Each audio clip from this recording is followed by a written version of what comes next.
¿Qué tal amigos? Sean una vez más bienvenidos a esta nueva entrega de La Ciencia o la Biblia, una lección de fe a la luz de las evidencias.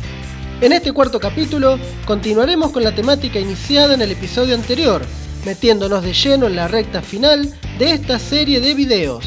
Abordaremos un tema tan intrigante como apasionante, el origen de la vida.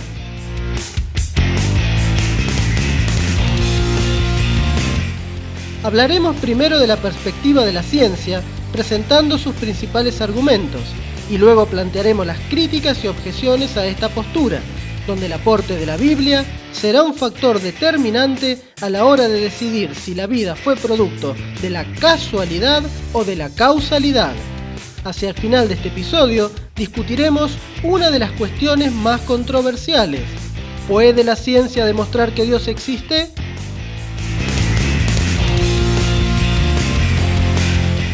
Comencemos por ver entonces qué dice la ciencia. Y tratemos de responder primero a la pregunta más elemental. ¿Qué significa estar vivo?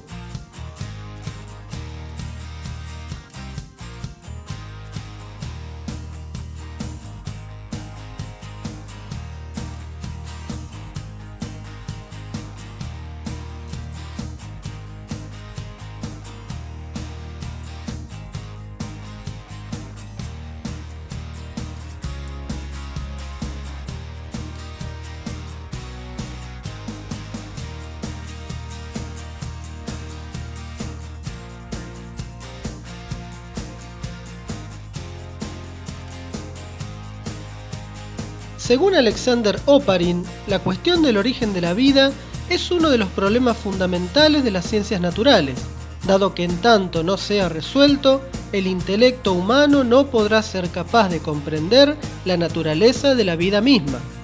Como bien lo resume esta frase, los interrogantes asociados al origen de la vida nos han desvelado desde que tenemos la noción de estar vivos, pero incluso los libros de biología dicen que es difícil definir el concepto de vida como tal, aunque se pueden enumerar una serie de características que todos los seres vivos poseen. Primeramente, los seres vivos son sistemas altamente organizados y complejos, que obedecen a las leyes de la física y la química. Según la biología, se parte del nivel subatómico donde se encuentran las partículas elementales, que dan origen a los átomos. En un nivel superior, los átomos se asocian para formar moléculas y macromoléculas. A partir de allí surgen las formas más sencillas de vida, como son los organismos unicelulares. Luego, las células se pueden organizar para formar tejidos, que a su vez constituyen los distintos órganos, como el hígado, el intestino o el cerebro, los cuales poseen un alto grado de complejidad. Sin embargo, el organismo individual no es el último nivel de organización biológica, ya que por su interacción con otros individuos se generan las poblaciones, que a su vez dan lugar a las comunidades, que finalmente forman un ecosistema. El nivel último de organización es la biosfera, que comprende la vasta diversidad de plantas, animales y microorganismos, como así también las características físicas del ambiente y del propio planeta Tierra. En segundo lugar, un rasgo fundamental de la vida es que los seres vivos son sistemas abiertos, pues intercambian materia y energía con el entorno. El conjunto de reacciones químicas que involucra estos elementos para dar sustento al organismo se denomina metabolismo. Otra característica es la homeostasis, es decir, la capacidad de mantenerse estables a pesar de este continuo intercambio de materia y energía con el entorno. Los cientos de miles de reacciones químicas que se producen forman parte de un sistema coordinado en el tiempo y el espacio, que le permite al organismo mantener su identidad bioquímica y funcional. Habiendo ya presentado las principales características que definen a los organismos vivos, lo que surge inmediatamente es preguntarnos cómo inició la vida. Y acá es donde la ciencia vuelve a entrar en un terreno desconocido, pues los libros actuales de biología nos dicen que nadie sabe con exactitud cuándo o cómo comenzó su existencia la célula viva. Desde la perspectiva bioquímica, Hay 4 características que distinguen a las células vivas de otros sistemas químicos.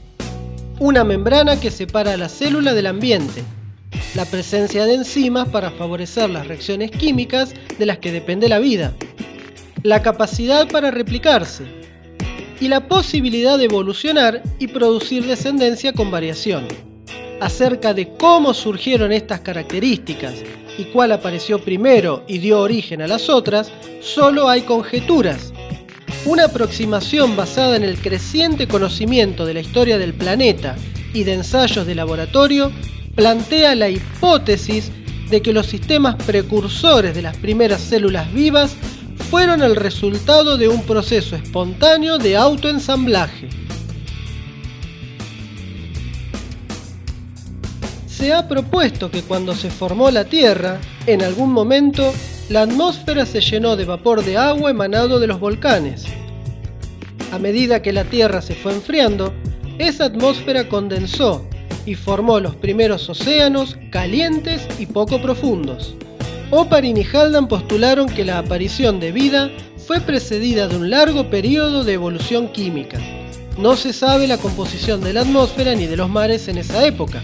Solo hay consenso en suposiciones. Había muy poco o nada de oxígeno en la atmósfera. Estaban presentes los 4 elementos que forman más del 95% de los tejidos vivos, como hidrógeno, oxígeno, carbono y nitrógeno. Y la energía abundaba en forma de calor, rayos y radiación solar. Oparin propuso que en tales condiciones los elementos presentes habrían formado compuestos orgánicos estables. Además, el agua de los océanos habría actuado filtrando la radiación ultravioleta, permitiendo así que las moléculas persistan. Fenómenos como la desecación de un lago habrían concentrado estas sustancias, favoreciendo la formación de compuestos cada vez más grandes y estables.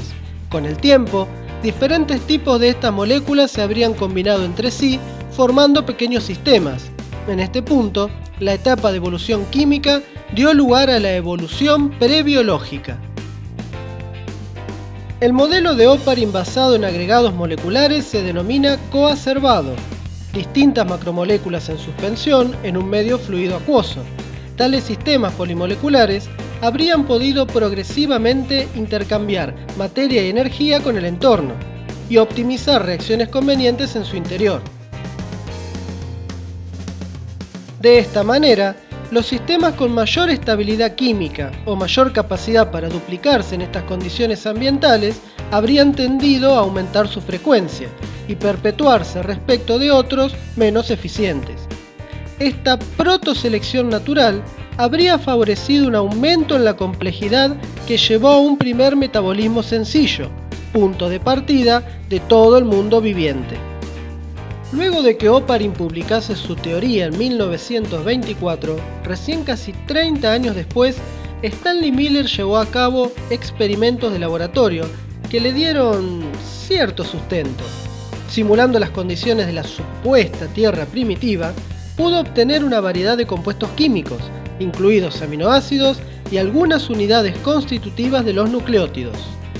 Entre algunas hipótesis alternativas que se enunciaron, podemos mencionar la de Fox y colaboradores, que obtuvieron estructuras formadas por una membrana proteica a la que denominaron microesferas proteinoides, dentro de las cuales ocurrían reacciones químicas similares a las de las células vivas. Aunque estas microesferas no son células, el hecho de generarlas en el laboratorio en condiciones que simulaban la supuesta Tierra primitiva permitió proponer modelos acerca de los mecanismos que podrían haber originado estructuras autónomas. En este modelo se creyó por mucho tiempo que las proteínas ejercían la función de acumular información genética para permitir la autorreplicación y su transmisión a la descendencia. Hoy se sabe que la función de acumular información genética para permitir la autorreplicación y su transmisión a la descendencia la cumple el ADN.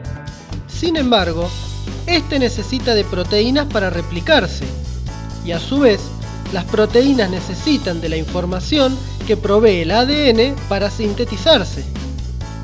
Entonces, ¿qué fue primero? ¿El huevo o la gallina? es improbable que el ADN y las proteínas hayan surgido en el mismo lugar y en el mismo momento, como así también es improbable que el uno haya podido existir sin las otras. Otro inconveniente surge con el caso del ARN, que transporta la información para la síntesis de proteínas, pero se copia a partir del ADN. La propuesta más aceptada es que el ARN habría sido el primer polímero en realizar las tareas que el ADN y las proteínas llevan a cabo actualmente en las células. El ARN podría haberse copiado a sí mismo a partir de sus propios componentes. Sin embargo, lo concreto es que no se sabe cuándo aparecieron las primeras células vivas sobre la Tierra. Es difícil esclarecer cómo en algún momento de la historia de la Tierra algún pequeño agregado de sustancias pudo atravesar la zona de penumbra que separa lo vivo de lo no vivo. Otro asunto de gran intriga es cómo hicieron las primeras células para obtener la energía necesaria que les proporcionara el aporte continuo para mantenerse vivas, crecer y reproducirse. Son muchas hipótesis y muy poca evidencia. Hasta aquí presentamos la postura de la ciencia. Vamos a plantear ahora las objeciones a todas estas hipótesis sobre el origen de la vida. Vivimos en un mundo casualmente ideal. Las condiciones en la Tierra son ideales para que se desarrolle la vida. Un factor principal es la distancia precisa al Sol, pues las reacciones químicas de la vida suelen detenerse a temperaturas muy bajas, mientras que a temperaturas muy altas, los compuestos químicos complejos esenciales para la vida son demasiado inestables y no podrían acumularse. Además, el Sol constituye una fuente de energía permanente, estable y óptima para que ocurran las reacciones químicas fundamentales que dan sustento a la vida. La atmósfera de la Tierra puede filtrar las radiaciones más energéticas provenientes del Sol, capaces de destruir los compuestos químicos esenciales para la vida, pero por otro lado, permite el paso de la luz visible encargada de iniciar la fotosíntesis. La Tierra provee también todos los elementos necesarios esenciales para formar el ADN, el ARN y las proteínas, y la presencia de agua como solvente universal para los componentes que llevan a cabo la química de la vida. Sin embargo, muchos científicos opinan que aún la forma de vida más simple es demasiado compleja como para haberse generado en la Tierra y por lo tanto podría tener un origen extraterrestre. Según esta disparatada ocurrencia que hasta nombre le dieron, panspermia, los gérmenes de la vida, es decir, esporas y bacterias, habrían llegado en meteoritos desprendidos de planetas en los que ya había vida previamente. El problema de ideas como estas es que solo desplazan la cuestión del origen de la vida a escenarios más lejanos, pero no resuelve el asunto de fondo, pues no proveen una explicación acerca de los procesos involucrados en su surgimiento. Uno de los puntos de mayor conflicto tiene que ver con el origen del ADN. Como dijo Bill Gates, el ADN es como un programa de computadora, pero mucho más avanzado del que podamos crear. Como ya mencionamos, la vida requiere de ADN, ARN y proteínas en un sistema en el cual cada molécula depende de las otras para existir y funcionar dentro de la célula. Debido a que una atmósfera oxidante como la actual destruye rápidamente tanto estas moléculas como las membranas celulares, quienes adhieren a la abiogénesis, es decir, a la aparición de vida a partir de la materia inerte, convenientemente propusieron un ambiente primitivo reductor, es decir, con poco o nada de oxígeno, y una atmósfera rica en distintos gases como nitrógeno, hidrógeno, monóxido de carbono, amoníaco, metano, etc., que actuara de materia prima para generar la aparición espontánea de los bloques básicos de la vida, como aminoácidos, azúcares y nucleótidos. Sin embargo, los datos geológicos indican claramente que la atmósfera de la Tierra siempre ha sido similar en cuanto a sus condiciones oxidantes, lo cual no favorece la biogénesis. Ni siquiera existe acuerdo acerca de los sitios plausibles para que haya podido ocurrir este improbable fenómeno, Un dato no menor es que los aminoácidos no se unen espontáneamente para formar proteínas. En cambio, las proteínas tienden a descomponerse en aminoácidos. Además, las fuentes de energías propuestas para la formación de proteínas, como el calor de la Tierra, las descargas eléctricas o la radiación solar, destruyen los productos proteicos miles de veces más rápido de lo que podrían haberse formado. Finalmente, todos los organismos, desde las bacterias hasta los humanos, producen sus proteínas en pequeñas plantas de fabricación llamadas ribosomas, que se encuentran en la mayoría de sus células. Dado que las proteínas comprenden casi la mitad de cada ribosoma, la pregunta es, ¿cómo se originaron los ribosomas? Ya dijimos que el ADN no puede funcionar sin cientos de proteínas preexistentes y que las proteínas se producen solo a partir de la información en el ADN. Por lo tanto, una explicación satisfactoria del origen de uno también debe explicar el origen del otro. Y todas las evidencias sugieren que ambos componentes tendrían que haberse originado necesariamente de manera simultánea. Además, en cada ser humano una gran cantidad de genes se dañan a diario por oxidación, radiación, toxinas, etc. Todo organismo tiene un sistema específico y complejo que localiza y repara el ADN dañado. Sin tales sistemas de reparación, el organismo se deterioraría rápidamente y moriría. Baste un ejemplo. Una de las proteínas más estudiadas en los mamíferos, incluidos los humanos, se llama P53. Se une a muchos sitios en el ADN e influye en el crecimiento, la muerte y la estructura celular. Participa en la fertilidad y el desarrollo embrionario temprano. Es supresora de tumores y repara el ADN, matando las células dañadas genéticamente. ¿Cómo podría haber sobrevivido el ADN a menos que P53 y sus muchas funciones ya existieran?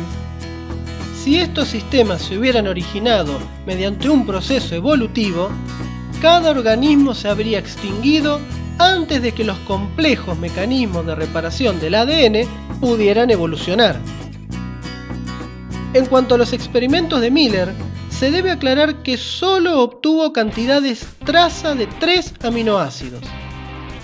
Un posterior análisis en 2008, con un equipo más sensible, mostró 3 aminoácidos más. Aún en las variaciones más exitosas de este ensayo, se logró producir solo 10 de los 20 aminoácidos que forman las proteínas del ser humano, y estos fueron los más simples. Lo que se debe remarcar aquí es que aunque estos experimentos hubieran sido 100% exitosos, no pueden ser ni remotamente representativos de lo que se pretende desentrañar. En los laboratorios hay personas, con medios de control, con información y con inteligencia para aplicarla. Además, claramente les guía un propósito. Sin información, sin inteligencia y sin dicho propósito, las condiciones de la Tierra primitiva, fueran las que fueran, jamás hubieran podido ser, por sí solas, el marco del origen de la vida. Para aquellos que aún piensan que todo pudo ocurrir por mero azar, discutiremos esto en el próximo apartado. Pero esto no es todo. Un dato sumamente importante a tener en cuenta es una propiedad llamada quiralidad, pues en este experimento y en cualquier otro que ocurra de forma natural, si fuera acaso posible, los aminoácidos se generan como una mezcla racémica, es decir, una mezcla de 2 isómeros especulares no superponibles y en iguales cantidades. Para aclarar de una manera sencilla el concepto de quiralidad, tomemos el ejemplo de nuestras manos. Una es imagen especular de la otra. Esto equivale al concepto de isómero. Pero por más que lo intentemos, no podemos superponerlas punto por punto. Y por ende, podemos decir que son quirales. Como ambas manos están en proporciones equivalentes, es decir, hay una de cada una, se dice que forman una mezcla racémica. El aminoácido quiral más sencillo es la alanina. La estructura real de estos isómeros es tridimensional. pero podemos proyectarla en el plano para visualizarla más claramente. Ambos isómeros solo son diferenciables por sus propiedades ópticas frente a la luz polarizada. Uno de ellos hará que dicha luz se desvíe en el sentido horario y se lo clasifica como dextrógiro, mientras que el otro lo hará en el sentido antihorario y será levógiro. Puede verse que no podemos superponerlas de ninguna forma punto por punto, por más que las giremos.